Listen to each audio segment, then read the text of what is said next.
본 방송은 성남문화재단 마을미디어 지원사업으로 제작되었습니다.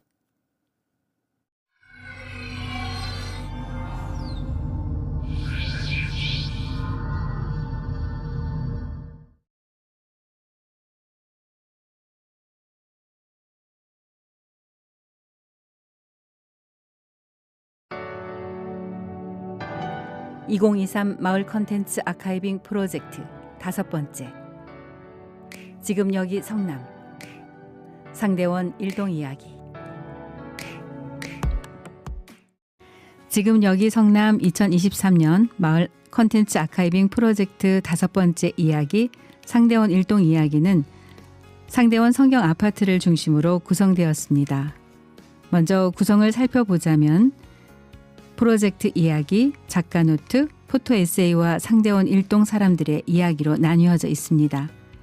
그 중에 저는 프로젝트 이야기와 박성진 작가의 상대원을 추억하는 시간을 공유하도록 하겠습니다. 먼저 프로젝트 이야기 중에서 발췌한 내용입니다. 2019년 마을 아카이브 프로젝트를 시작하고 벌써 5년이 흘렀다.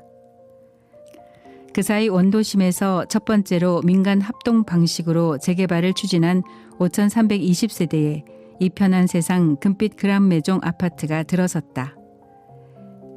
경사가 상당한 지역에 지어진 아파트라 맞은편 희망대 공원 언덕에서 바라보면 단지가 한눈에 들어오는데 특히 야간 경관이 근사해 한참을 바라보게 된다. 산성동 산성구역과 중앙동 도한중 1구역은 이주와 철거가 완료되어 맨살을 드러낸 채 추운 겨울을 버티고 있고 상대원 2구역은 주인이 떠난 빈집에 바람만 드나들고 있다. 마치 이어 달리기 하듯 숨가쁘게 변화하는 원도심에서 곧 사라질 공간과 사람들의 이야기를 수집하고 기록하는 작업은 지체할 수 없는 미션과 같았고 경기도와 경기도 콘텐츠 진흥원에서 지원하는 지역 미디어 센터 활동 지원 사업을 통한 예산 확보 프로젝트 취지에 공감한 성남 미디어 센터 시민 크리에이터 마을 공동체 지역 예술인의 동참으로 순조롭게 시작할 수 있었다. 1970년대에서 80년대 성남시 경제를 견인한 상대원 공단과 노동자들, 언덕배기에 위치해 남한산성은 물론 저 멀리 롯데 월드타워와 북한산 봉우리까지 보이는 64제곱미터 단일 면적의 서민 아파트, 그리고 구불구불한 골목에 자리한 다세대 건물들. 그곳 상대원 일동 사람들의 삶을 기억하고 기록하고자 한다. 첫 번째 작가 노트는 박성진 작가님의 상대원을 추억하는 시간입니다.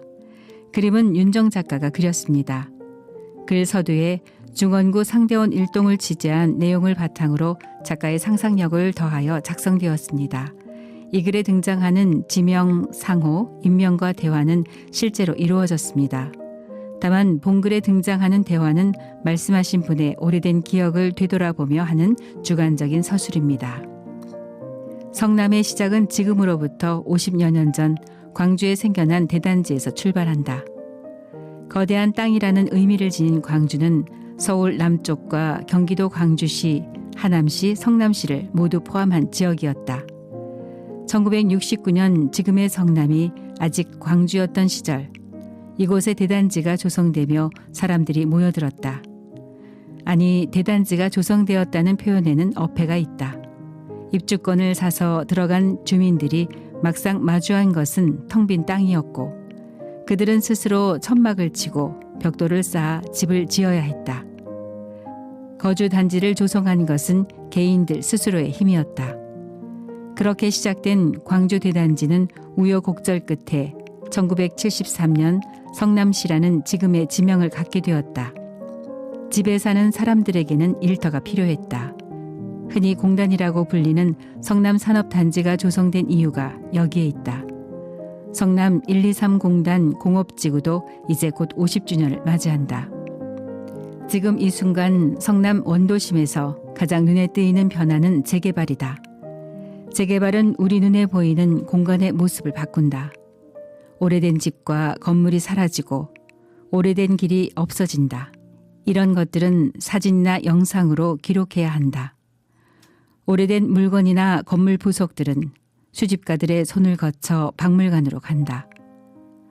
보이는 것들은 대체로 그런 식으로 기록된다. 보이지 않는 것들은 그 장소에 있었던 이야기들이다. 집을 짓고 수도를 연결하고 어느 날부터인가 버스가 다니기 시작하고 아이가 자라서 어른이 되는 긴 시간을 보내며 무슨 이야기를 나누고 어떤 감정을 느꼈는지를 듣는 일은 그래서 중요하다. 사라져버릴 건물을 직접 만져보며 그 낡음과 함께 반짝거리는 감각을 느껴보는 일 또한 보이지 않는 것을 취재하는 작업이다.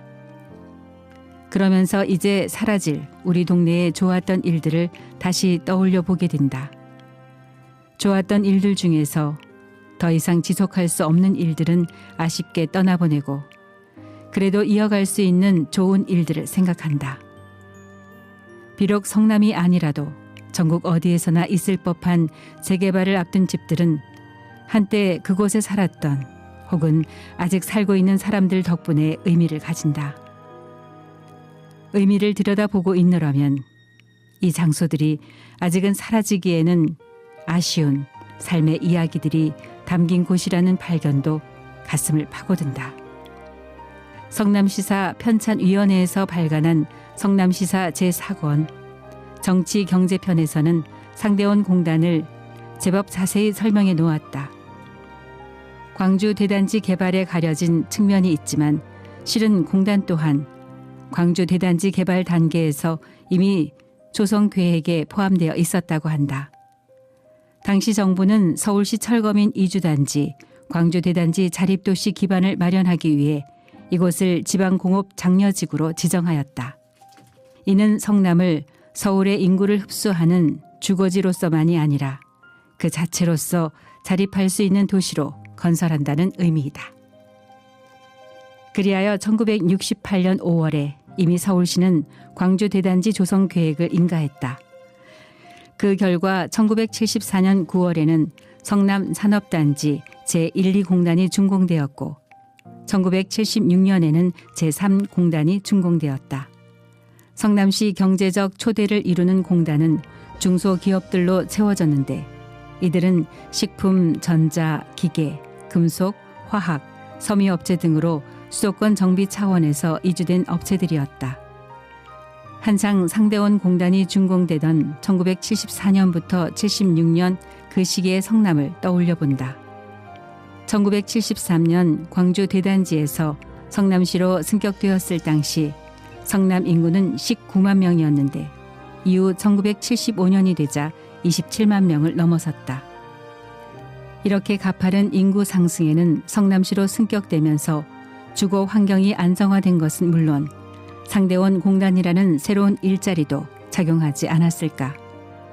실제로 그 시절에는 성남에 일자리가 있다는 소문으로 상경한 청년들이 적지 않았다.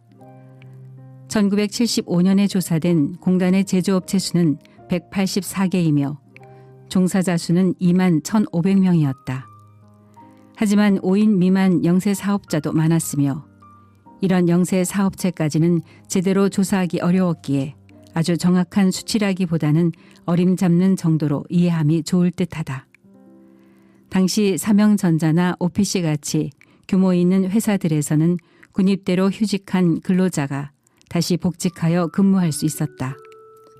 1960년대부터 이어진 정부 주도형 경제개발 계획으로 인한 수출 주도형 구도 성장은 한때 수출의 연평균 증가율이 37.5%에 달할 정도로 가파른 발전을 이어갔고 이런 고도 성장은 월급 봉투에도 영향을 끼치게 되었다. 물론 노동자들의 월급이 오른 만큼 혹은 그보다 더 소비자 물가도 가파르게 상승했다.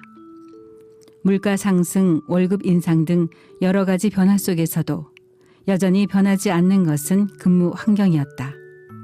이 무렵 공단 곳곳에서 노조가 생겨났다.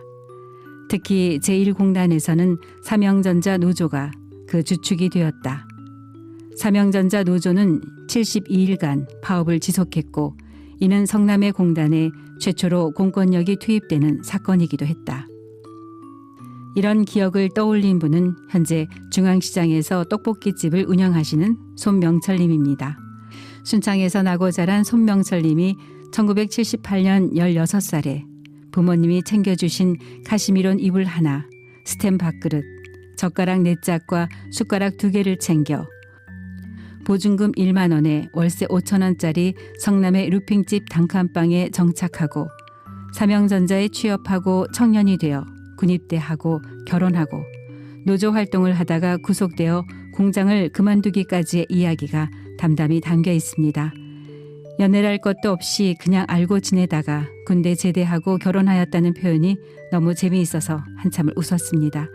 또한 못 배운 아쉬움이 있어 열심히라도 살아야 한다는 마음으로 여기까지 왔다는 말씀에 가슴이 먹먹하였습니다. 여기 상대원 공단에서 여성 근로자로 일하셨던 분의 이야기도 함께 실려 있는데요. 성남에서 나고 자랐지만 아버지를 따라 타지에서 살다가 다시 성남으로 돌아와 한일 라켓과 로열 플라스틱이라는 작은 공장에 취업하여 일하시다가 결혼을 하기까지 결혼 이후 배움에 대한 열망으로 공부를 지속하여 상담사, 사회복지사, 요양보호사로 일을 계속하고 계시는 박옥심님이 그 주인공입니다.